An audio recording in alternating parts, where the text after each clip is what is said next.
Hello and welcome back to another Digital Foundry interview. I'm John Linneman and I am joined for this one with my co-host Audi Sorlie over there. How's it going, John? It's going well because we have three wonderful guests today for a rather unexpected and unusual project. One that we were really happy to see come to fruition, and that's essentially Zool is back, the classic Amiga platformer that's been on multiple different platforms, in fact. But it has a new remastered version, you could say, that supports all sorts of new features, including full widescreen display with zoomed out visuals. You can see everything much better now. It's a beautifully refined game, but the story of how it came to be and why it's returned is actually perhaps the most interesting. So to talk about it, first of all, we're joined by the legendary Ian Stewart. Ian, welcome. Welcome. Good to meet you.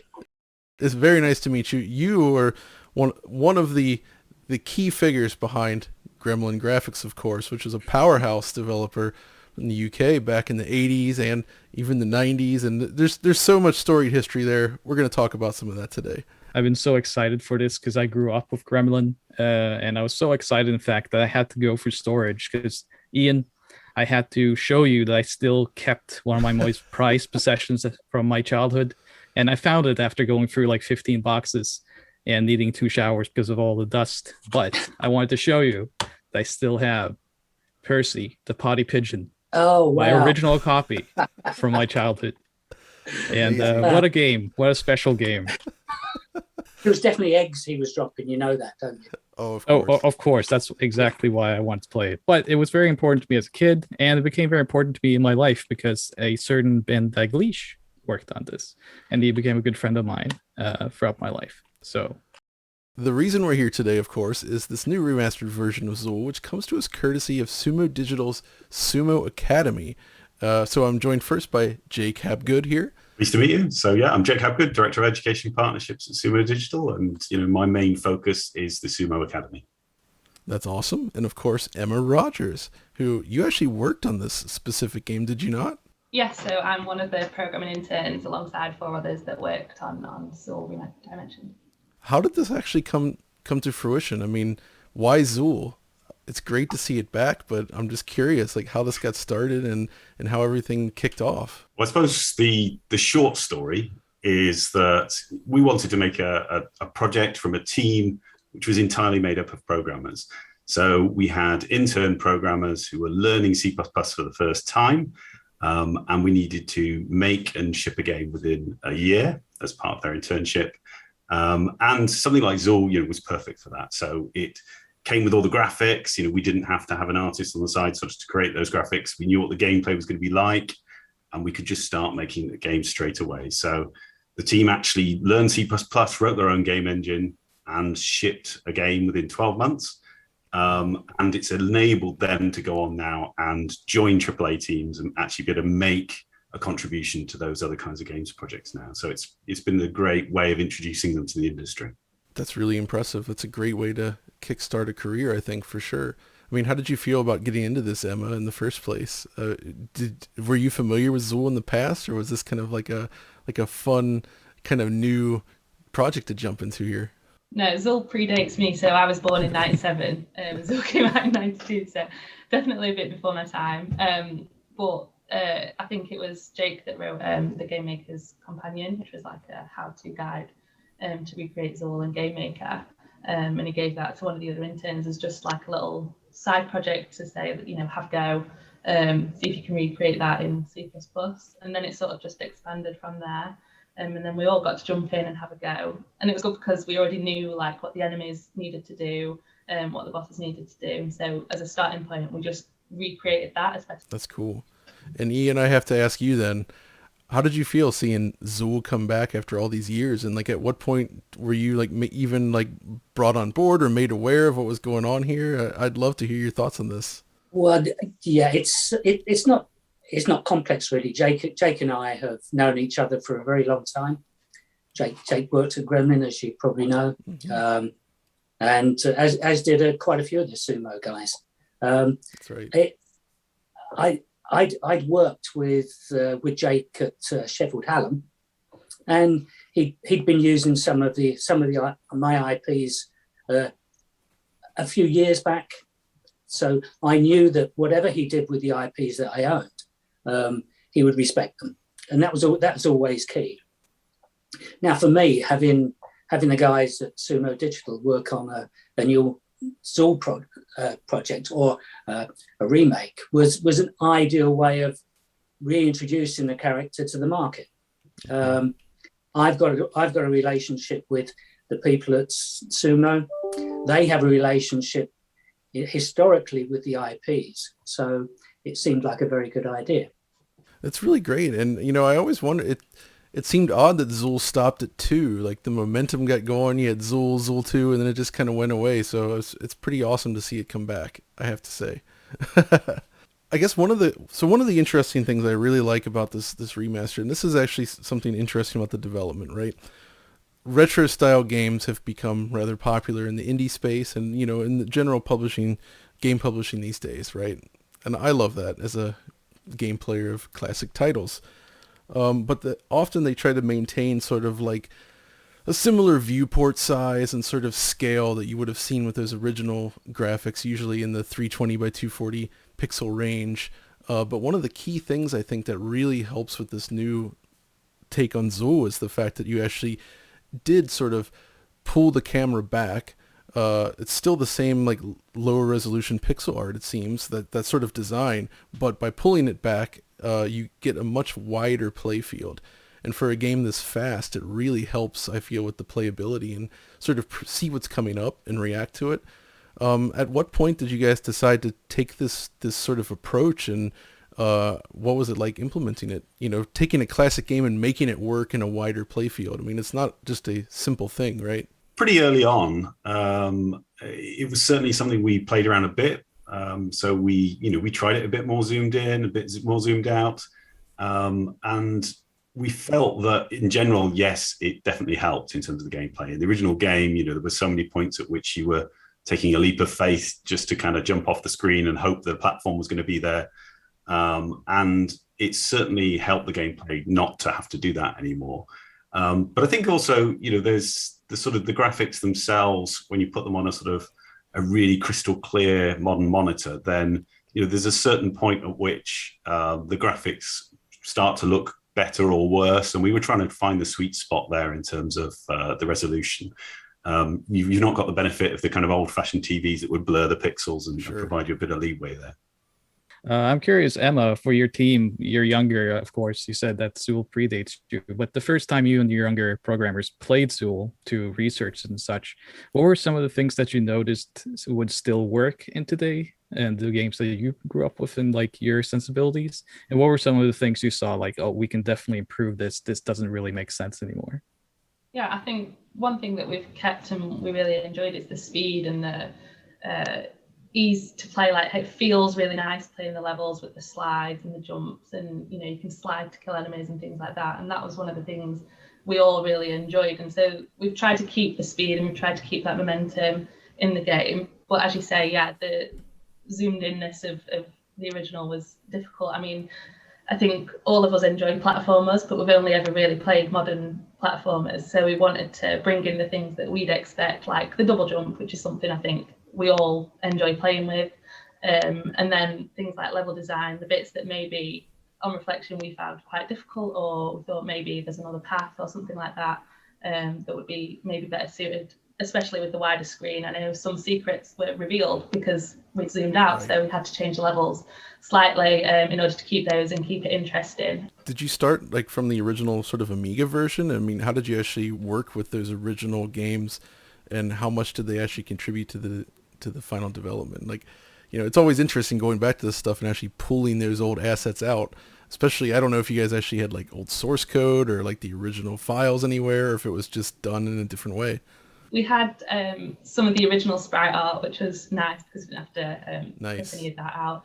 And it was also fun seeing like everything was kept original, so all the file names and things like that were all untouched from back in the day. And yeah, I only played the Mega Drive version, seeing as that was the one we were taking most inspiration from. But I know Tom, he actually played Amiga Zool as a kid, so he gave a lot of the original like points and things from a original gameplay point of view. So we started with a complete archive of the Mega Drive version of the game. I mean, we don't know if there is a full existing archive of the Amiga version, Right. but we were able to get hold of a full archive of the Mega Drive version. So that became the sort of driving force behind the version that we made. But, I think we've always seen this as another platform version. So there are as many sort of differences and tweaks and changes that we've made to our version as there were between the Amiga version and the Mega Drive version or the NES version or whatever. So the team has definitely added their own stamp to it, I think. Obviously then, Ian, I am curious, how much do you remember about the early days of Zool in the first place? I mean, that was kind of like the mascot era. So this was post Monty Mole and all that. And things obviously shifted to faster platform action games. Do you remember, like, you and the team kind of looking at other games for inspiration, or was this just something you guys really wanted to do? I'd love to hear more about that.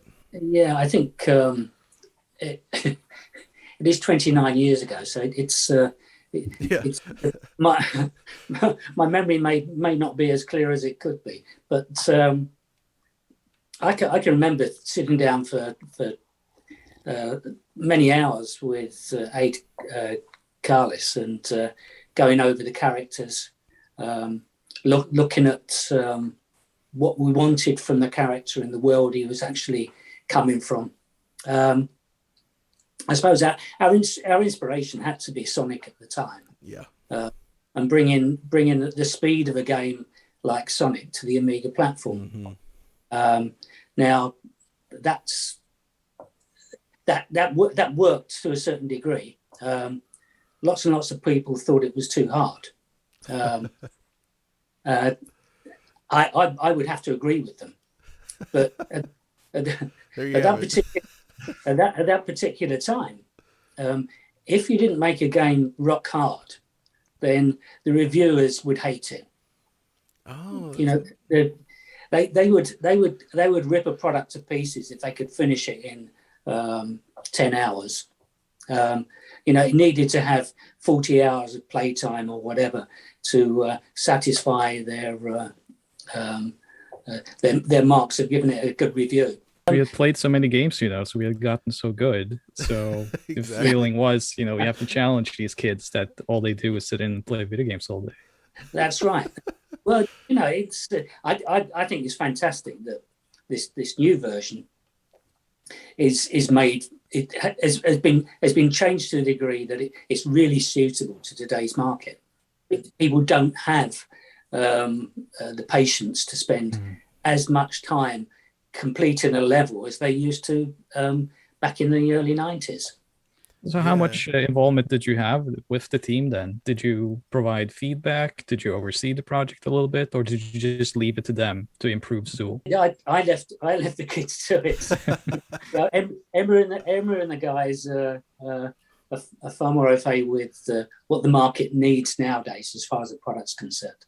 I was, I suppose, in 1991, I was reasonably hands-on. So I was pretty much involved with that. It was important to the company at that time that the product was right and it was well marketed, etc. But obviously by that time the company had grown to a reasonable size anyway. So I had other duties to fulfill as well. But as anyone that worked at Gremlin would tell you, I was more often walking around the studios than I was sat at my desk, just making a pain of myself, basically. Did you have any thoughts, though, of like something specific that Zool could still bring to games today? Did you feel like this is the strength of Zool, so I hope they focus on this? I think that the speed element of the game was important. I don't see many games out there that play platformers that play at the same sort of speed that Zool plays at. I could be wrong because I don't see them all now, but that's something which I haven't picked up on. And I think the character itself is a pretty likable character. I think it's it is. Yeah, The people don't really know what he is. It's definitely not an ant. It's like an intergalactic ninja, right? Yeah. He's a ninja from the nth dimension. Yeah, right. Exactly. But nobody really knows what the nth dimension is. So. But he likes Chupa Chups. You know that much. He used to. He's older. He needs to watch his sugar. Exactly. Right. We're all there right now. Yeah, he's probably keeping off the diabetes track. Lead suggests that they keep I think the old marketing thing for Zool was like hedgehogs beware or something like this. Bad news for hedgehogs. Bad news for hedgehogs. That's right. That's great. Yeah. I am curious, Eva. So did you actually, are there any other games like this that you went back and played while working on this? Like, I kind of want to see like what other games were being inspired during this era and like what was similar to Zool. And I'd love to hear your thoughts on just this style of platform game these days. I think a lot of the guys played Mario. I mean, we've got a love for platforming games in general. I know some of the guys' favourite games is like Celeste and things like that. Yeah, so that's great. There's a mixture of influences from all over the shop, including like, retro like Mario, original Mario and things like that, that have all had influence. It's interesting really to see how the gap in time and all the different games that have come out have influenced the Redimensioned version. Because I think a lot of people will see in there hints and subtle similarities to the more modern platform games. Owen's very proud of his coyote frames, isn't he? So that sort of little bit of time you've got to make a jump even after sort of leaving the platform. Just these tiny little, there were lots of sort of little tweaks to the way that the climbing works. So, I mean, in the original Amiga version, you could only just sort of grab onto a wall and then you had to jump off the wall to reattach. I think even in the Sega Mega Drive version, you could sort of climb up and down.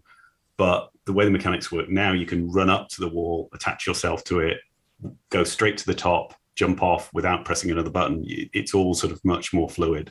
Yeah. And I think that's what gamers expect these days. And the team, respect to them, that was their initiative to make that a much tighter experience. And I think it works really well. Yeah, I agree, because it feels properly retro. But like, for instance, you actually include sort of an emulated version in there as well, which is accessible from the menu. And, I had played Zool, but it's been a little bit. But after you play Redimensioned and you go back to the original, and it's kind of shocking just how many little changes and tweaks and just improvements are implemented. So it really feels great. Also, maybe an unsung portion of the game is the UI itself, the whole UI design. It's very smooth and beautifully animated, and you get that awesome level select screen that really makes it really helps sort of connect the game together and feel bigger. It's really fantastic. I mean? Yeah. So, I mean, what was your approach on that, I guess? And just like, because I guess that's all kind of new. That was the main thing that I worked on. As we were going through Academy, we sort of decided what we wanted to specialise in. And I have a background in graphic design, so I thought I'll give UI programming a go because it seems to be related. So yeah, a lot of the stuff was just mocked up in Photoshop and using the original assets that we had, like old marketing assets and things, tried to put something together that would look pleasing. And again, from modern games, I always expect a level select screen with a history of your achievements and your times and things like that. And that was something that we thought was definitely missing from the original and what a lot of the feedback was. So I'm really glad we got that in there. And as well, we've had some new art assets made for the UI by another intern over the summer. So it's been nice to have those modern elements added, which add a bit of polish and a bit more roundness to the game. And I think that's what's going to make people come back and play, is you can go back to a certain level that you enjoyed, you can try and speedrun it, you can try and get all the collectibles, and those are things that we all had influence on. So I'm 100%er, so I want to get all the collectibles, all the unlocks, find everything and anything and get all the achievements. But some of the other guys were more into getting the quickest time. So we tried to add all of that in to make it so that all different types of players could enjoy playing the game. I mean, UI, I've stressed this many times. I think it's one of the most important aspects of design these days. Like, a really high quality UI helps elevate your experience in a way that's, you only kind of, sometimes people only notice it when a UI is not great, and then it really stands out. But sometimes when it's so good, you may not hear even people talk about it. But I really think it just smooths out the whole thing, and that definitely works here. It's But the first impression and the, yeah, it's inviting, and it just makes the entire experience of not just playing the game, but experiencing it so much better. obviously Zool started as an Amiga game. Obviously it had its PAL release on Mega Drive, but so it would have been a 50 hertz game. Did you bump up against anything with determining like the refresh rate for scrolling, how to ensure that it was actually correctly smooth on a modern display, whether it's 60 hertz or above? Like, how did you account for the different displays that users are using these days? I mean, there wasn't too much of a problem there, really. I don't remember anything coming up in particular that held us up. Do you, Emma? I mean, once you've got more power available to you, it's just a case of sort of playing those animations at the right speed for the frame rate we're running at now. And, because we changed the whole resolution and everything, it wasn't like we were trying to precisely match exactly how far Zool could run in 1 second or something. I think that's the key. Trying to adhere to the old way of doing things often leads to problems, because you'd be surprised at how often we see this, especially with these retro style games where they don't get the scrolling right, and you have a lot of like judder or issues with fluidity that hurt the experience. And I did not find that to be the case here, so that's great. Curious about one thing, because you mentioned audio earlier, and Zool is a game that has has great music, but also the sound design and sound effects was very iconic back in the day with Zool. So Emma, can you talk a little bit about just kind of integrating that classic audio from music and sound effects into this new game? Yeah, so again, with the archive, we had a lot of the original sound effects and some of the original tracks as well. So everything was there ready for us to use. And we've tried to keep at least the sound effects pretty consistent with the original. I mean, for the improved boss fights and things, we've had to add sort of more on top, but essentially at the heart of it, it's the original sounds, which is nice. I am curious though, real quick, for Ian actually, there's a lot of different versions of Zool out there. Is there any that you, besides obviously Redimensioned, which is the most polished version of the original ones, is there any particular release that you prefer over the others? I'd be curious to hear that. It'd have to be the Amiga release. Yeah. And that's from a business point of view, that was the most successful. So, that's, yeah. Matter of fact, I don't know if you guys knew it, Ian Richardson, who passed away just recently.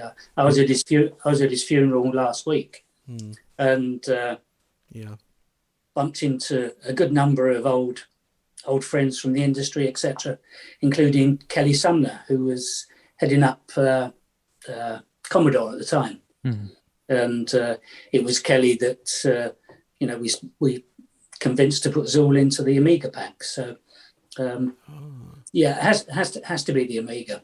It's what it got. It's the format that gave the character his exposure. For the sequel, for Zool 2, that only ended, as far as ports go, that was on the CD32 and the Atari Jaguar.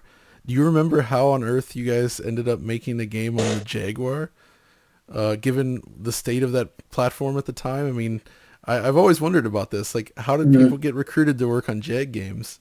I can't say I had a lot to do with that. By that time, the company was looking to float on the stock exchange, and my focus was getting switched at that time. Oh, right, business. Yeah, business got in the way of enjoying myself. I can only assume that somebody paid us some money to do it. So probably a fair assumption. I can't see why you would choose to do that. I agree with you. So, Jake and Emma, you mentioned, Jake, that you built this from scratch, your own game engine. How long did it take from conception to like a workable state for this game? Owen, one of the programmers, he started on it initially, as Emma was saying, and he sort of picked up the prototype for the game and got it to a point where we could show it to Ian in about, I don't know, it's probably about 2-3 months. Cool. And then I had a meeting with Ian in a Costa coffee shop, I think, where I showed it to him, and he was really impressed and thought that there was potential there to take it further. And to be fair, I was really impressed with what Owen had done with it at that stage. And as Ian mentioned, over the sort of preceding 10 years, we've done quite a lot of work with students, and I've actually seen many different students try and implement Zool. And this was one of the best versions I'd seen of a prototype of the working mechanics. So we thought we had something there that was worth continuing with. And it was at that point sort of that the rest of the interns then sort of came away from the individual projects they were working on to work on Zool.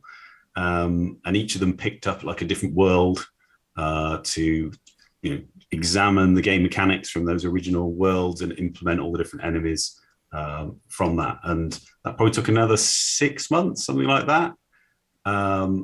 At that point, then a lot of the team had got to a point where they could actually make a contribution to other teams outside of the academy. So, the academy is all about developing people's careers. Zool is fantastic, but we wanted to put the students first. So they actually went out on placements at that point. So our team got reduced back down to just Owen at that point. And he was on his own again, working on the game for the last few months, but we were able to bring in some more interns over the summer. And we actually even had interns who literally just joined us at the start of the summer and helped us implement, for example, the secret levels in the game. So Bradley and Atika came in and did that, but also worked with Sandesh on some more sort of art assets that Emma was mentioning for the sort of front and back ends of the game. Obviously, the university idea, the academy, that's a great way to get into this. But for anybody else that's looking at this example and saying, this sounds like a really interesting way to sort of learn how games work, what would you recommend somebody just starting out might do to get to this point? Whether they have access to the academy or not, I'm just curious to hear your thoughts on that with so much experience behind you. Yeah, I mean, I think C++ has a reputation as being quite hard, but it doesn't have to be. And it's something that's highly valued in the games industry. I think a lot of graduates from games degrees can find themselves, approaching AAA game studios after graduation and not getting a look in because they don't have those C++ skills. So, we created our own set of resources. So if you look on GitHub for Play Buffer, then that essentially is the engine that this team started with. And it's just a software rendering 2D sprite engine, very, very simple stuff. And they rewrote that in DirectX and built Zool from there. So anybody can take those same resources and have a go for themselves. Yeah, C++ is great and useful for many more things besides just games, of course. I started my career doing that, so I studied that in college, but did not make games with it. Just on the side. Not yet. But it is really exciting to see that this kind of development is happening at the academy level. I think encouraging students to get in at the ground floor. Not that there's anything wrong with just starting with tools like Unity or Unreal. They're fantastic. But this is a really interesting approach and a great way, I think, to get people to understand the fundamentals of what it takes to build something from the ground up. We really should highlight just what great work is being done here with the academy, really, because exactly. when I started my game career in 2001, and it was still very much like a boys' club. You still had to hang around and find out the secrets by just kind of knowing the right people. By the way, the secret was just alcohol and long hours. It was not anything. It was not anything nice. But when I looked at this, and we talked about this on our show a few weeks ago, the ability to have students comfortably come into the industry, learn the things from people with experience, and take a game like Zool that has fundamentals that work and give them the chance to, improve upon this. This is your take. It's such a fantastic way of inviting people into the industry rather than scaring them away. Yeah, absolutely. I couldn't agree more. And beyond that, I also would say, it's really great that Ian's here to allow his IP essentially to be used in this way. You're basically helping create young developers here. This is not something you would often see, especially in today's industry. You don't see this kind of thing too often. So I think it's great to see all this collaboration happening. I'm pleased to be able to do it.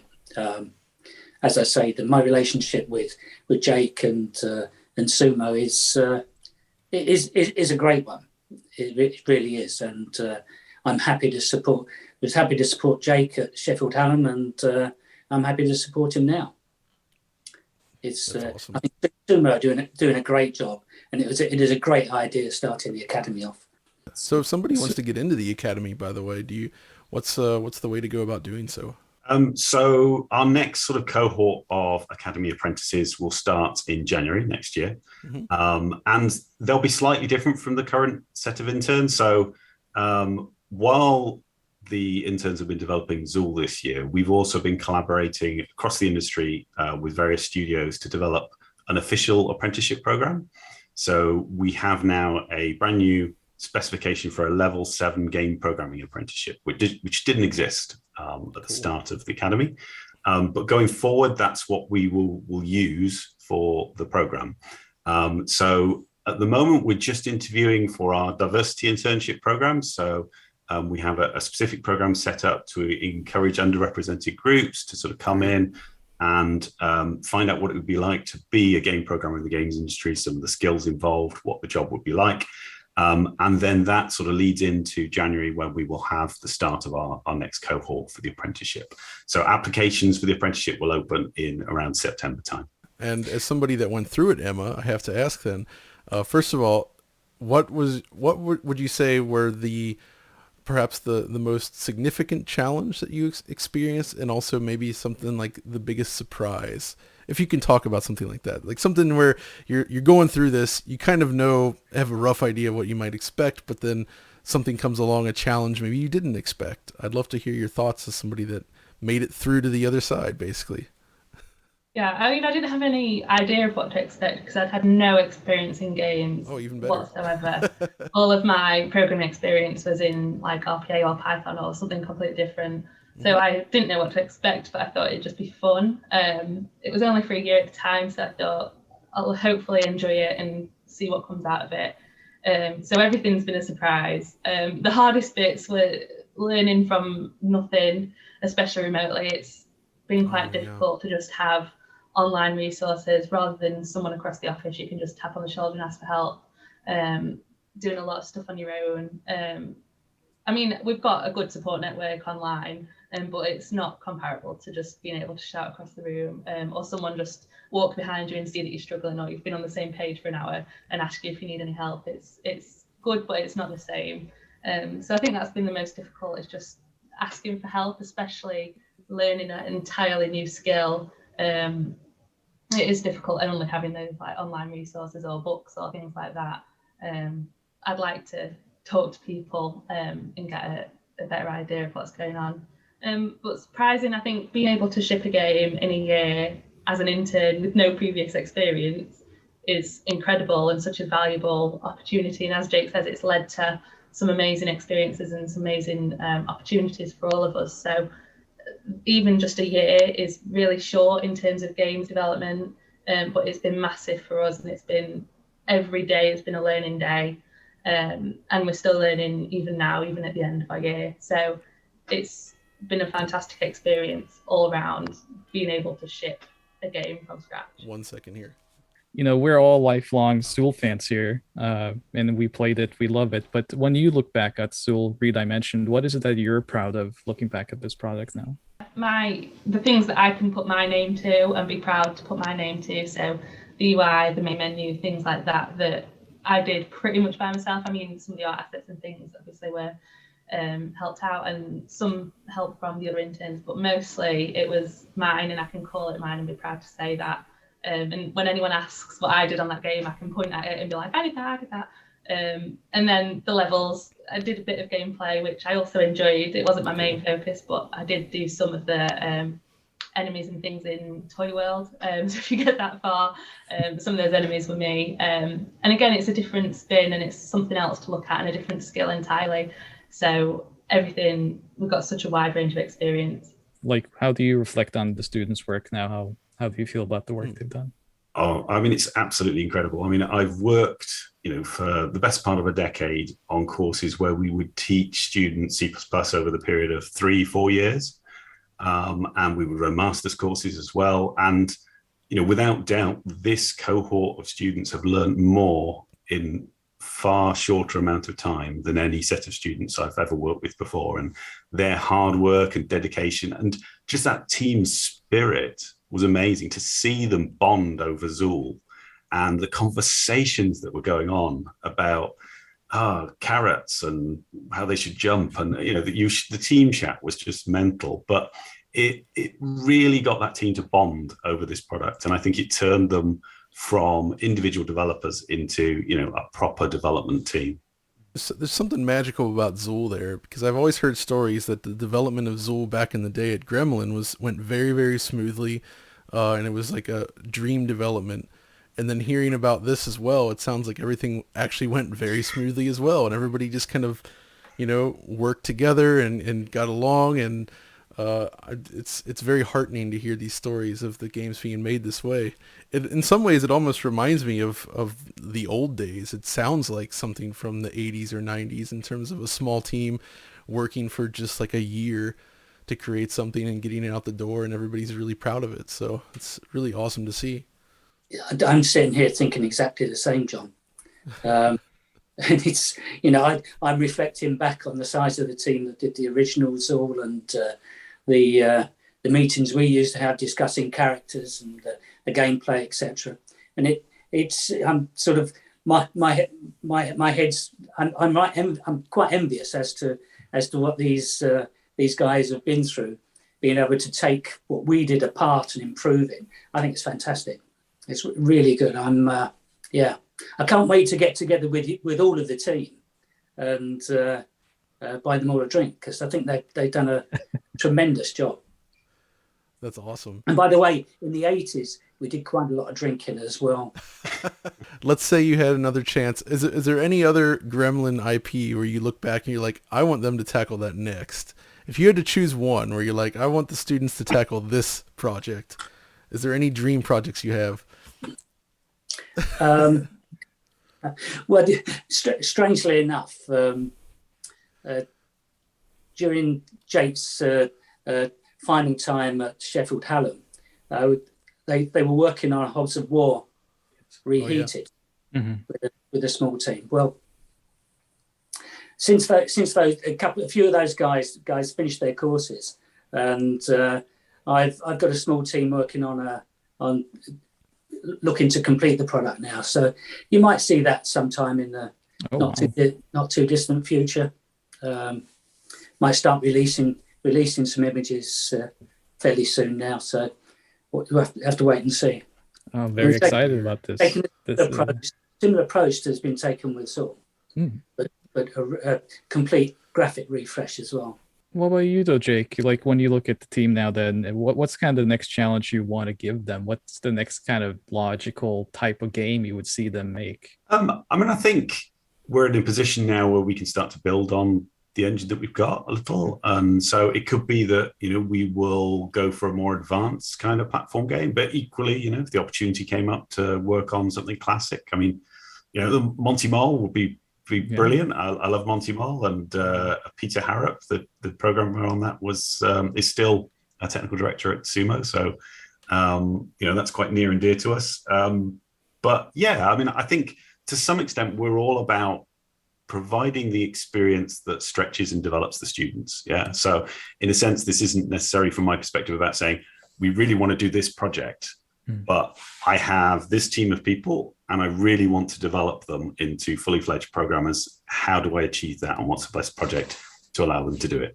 Is there any final things you want to say about your time working on Zool Redimensioned and just, the Academy in general? We'll go around here. So start with Jake again there. So yeah, I'd really like to give a shout out to George Allen, who was the original programmer on the Amiga and Mega Drive versions of the game. He also worked on that. He was really generous with his time with the team. We had some wonderful team meetings sort of during lockdown with him, where he would explain to us, how decisions were made in the original game. The team had got, really into the minute details of every level and why everything worked in the way it did. So they had, questions that just went beyond what he could remember, but he was so generous and kind and supportive to the team. But also, he is also responsible for the mode in the game. So we have the Redimension mode and the Ultimate Ninja mode. Right. And he's kind of really pushed us to include that Ultimate Ninja mode that sort of kept more of the original features so that there was that level of challenge for people that really enjoyed the original game. So huge thanks to him for all his time and input. the main thing take away from me is that it's a fantastic product to work on. I mean, the original, we wouldn't be making it if the original wasn't good and had a good hype around it and had loyal fans. So it's great that we've been given the opportunity where we've already got a platform of people who love the original. I mean, there is a bit of pressure not to upset anyone, but hopefully we've done it justice and again made those little improvements just to bring it into the modern world. Nothing drastic, but just those things that you'd expect from a game on Steam these days. So yeah, and hopefully all the little bits and tips and hidden secrets we've put in there that we were desperate to include, achievements and things like that, people will discover. And it's going to be great seeing all the playthroughs and YouTubes and streams and stuff. It's going to be really exciting. I think from my perspective, listening to your remarks about the products and the UI and the level of achievement that the Academy has achieved, then I can only be pleased with the way in which they've treated the IP. They're just, with you guys talking about it so fondly and saying that you're impressed with what's happened, that just makes me glow with pride. I've got a lot of pride in what Gremlin achieved anyway. And I'm also very proud of what Sumo have achieved. That's top guys worked very, very hard, and long may it continue. And who knows, this may be the rebirth of a new Zool game. Maybe we'll finally get Zool in 3D. You might find out more of what the nth dimension is anyway. Yes, exactly. Yes. Exactly. But I think that's going to do it for this one. So I really want to extend my greatest thanks to all three of you for joining us on this. It was fantastic to hear your thoughts on everything from Zool, the Academy, your experiences. It's very valuable and extremely interesting and inspiring, in fact. So congratulations on getting this out the door and bringing Zool back. Of course, I have to be here, meet my hero, and meet two wonderful people in the industry. And as you said, John, Zool Redimensioned is a fantastic game, and I do suggest everyone who's into retro platformers to check it out, because this is one of the best Redimensioned games out there. That's going to do it for this video. So everyone, thanks for watching.